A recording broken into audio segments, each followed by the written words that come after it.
ये जो क्वेश्चन है ये गेट मैथमेटिक्स 2002 में पूछा गया था और ये क्वेश्चन नंबर 1.2 है। यहाँ पर जो गिवन इंफॉर्मेशन है वो ये है कि ए एक non zero upper triangular matrix है। Non zero upper triangular matrix का मीनिंग है कि अपर ट्रायंगुलर मैट्रिक्स तो जीरो मैट्रिक्स भी होता है, वो उसकी सारी प्रॉपर्टीज सेटिस्फाई करता है, यानी कि डायगोनल से नीचे के एंटीज सारे जीरो हैं। लेकिन नॉन जीरो का मतलब वो जीरो नहीं होना चाहिए, यानी कि डायगोनल से ऊपर कम से कम एक नॉन जीरो एंटी होनी चाहिए, at least one. whose eigen values are zero, और इस मैट्रिक्स की जो आइगन वैल्यूज हैं सारे के सारे ऑल जीरो हैं। अब सारी के सारी आइगन वैल्यूज जीरो हैं तो इसका मीनिंग ये है कि पहली बात तो ये सिंगुलर मैट्रिक्स है, क्योंकि इसका डिटरमिनेंट जीरो होगा। डिटरमिनेंट क्या होता है? प्रोडक्ट ऑफ आइगन वैल्यूज, और product of eigen values zero into zero into zero zero आएगा।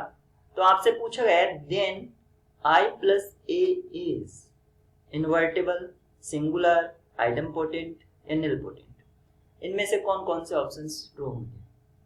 तो सबसे पहली बात ये स्टेटमेंट है और इसका आपसे कंक्लूजन पूछा है कि then I plus A is, तो यानी कि हमें वो बताना है जो हर केस में ट्रू हो, हर केस में ट्रू हो, आई प्लस ए के लिए हर केस में ट्रू हो। तो आइगन वैल्यू जो है, ए की आइगन वैल्यू है वो 0 0 0 0। ये कितने टाइम्स होंगे जीरो? ये डिपेंड करेगा कि ए की जो डायमेंशन है, यानी कि किस ऑर्डर का मैट्रिक्स है। अगर वो n बाई n का होगा तो ये n बार रिपीट होगा। और आइडेंटिटी मैट्रिक्स इसी करेक्ट साइज का होगा, तभी हम i प्लस ए को डिफाइन कर सकते हैं। करेक्ट साइज होना इसका जरूरी है। इसकी जो आइगन वैल्यूज होती हैं वो सारी की सारी 1 होती हैं, और ये भी उतने ही टाइम से रिपीट होंगी जितना कि इसका ऑर्डर है। तो ये इसके आइगन वैल्यूज 1 1 1। लेकिन मुझे तो चाहिए थी eigen values of i plus A, तो i प्लस ए की आइगन वैल्यूज जो होंगी इन दोनों को जोड़कर आ जाएगा 1 1 1। यानी कि आप देख सकते हैं कि कोई भी आइगन वैल्यू जीरो नहीं है। अगर कोई आइगन वैल्यू जीरो नहीं है तो प्रोडक्ट ऑफ आइगन वैल्यूज कभी जीरो नहीं आएगा, और अगर product of eigen values zero कभी नहीं आएगा, यानी कि डिटरमिनेंट कभी जीरो नहीं आएगा, तो मैट्रिक्स सिंगुलर तो नहीं होगा।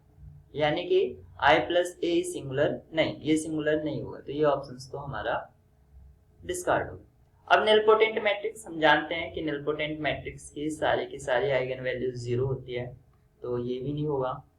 अब इसमें आप देख सकते हैं कि कोई भी आइगन वैल्यू जीरो नहीं है, यानी कि डिटरमिनेंट नॉन जीरो है, यानी कि वो इनवर्टिबल होगा। अब बचता है हमारा ऑप्शन सी। इसको हमें चेक करना है कि क्या i प्लस ए आइडेम्पोटेंट होगा या नहीं होगा। तो आइडेम्पोटेंट मैट्रिक्स होता है आई ए स्क्वायर इक्वल टू ए, यानी कि उसको अगर स्क्वायर कर दिया जाए, यानी कि उसको उसी से मैट्रिक्स से मल्टीप्लाई कर दिया जाए तो वही आता है। यानी कि और कैले हैमिल्टन थ्योरम ये कहती है कि कोई भी मैट्रिक्स उसके कैर इक्वेशन को सेटिस्फाई करता है, यानी कि इसे सेटिस्फाई कर रहा है, यानी कि X square equal to X, यानी कि X square minus X equal to 0, तो एक्स और एक्स माइनस 1 इक्वल टू 0। तो यानी कि जो इसके रूट्स हैं, यानी कि आइगन वैल्यूज हैं वो 0 और 1 है, 0 और 1 है।